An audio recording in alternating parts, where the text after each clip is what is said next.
बिक जाला संतन पर की साड़ी, हमारे पिया मिल ले जुआड़ी।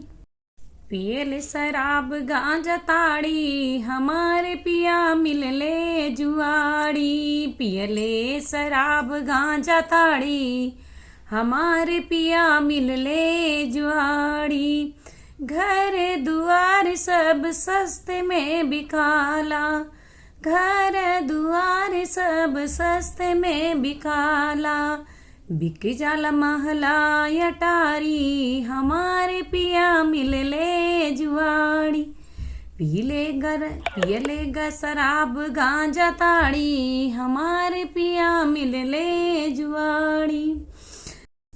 नमस्कार दोस्तों, मैं कविता अपने YouTube चैनल कविता के अवधी लोकगीत में एक बार फिर से हाजिर हूँ, एक अवधी लोकगीत लेके। सुनिएगा, चुटकुला नाच गीत है, कैसा लगता है कमेंट के माध्यम से बताइएगा। लरिका परानी सब सस्ते में बिकाला, लरिका परानी सब सस्ते में बिकाला। बिक जाला तन पर की साड़ी, हमारे पिया मिल ले जुआड़ी। बिक जाला तन पर की साड़ी, हमारे पिया मिल ले जुआड़ी।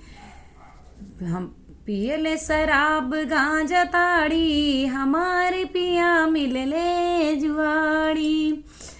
खेती गिरस्ती सब सस्ते में बिकाला, खेत खलियान सब सस्ते में बिकाला। बिक जाला चार चक्का गाड़ी, हमारे पिया मिल ले जुआड़ी। बिक जाला चार चक्का गाड़ी, हमारे पिया मिल ले जुआड़ी।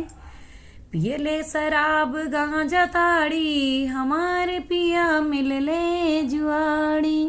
धन्यवाद। आपको ये गीत कैसा लगा कमेंट के माध्यम से बताइएगा। चैनल पर नए हो तो सब्सक्राइब कीजिएगा, वीडियो को लाइक कमेंट और शेयर कीजिएगा। धन्यवाद।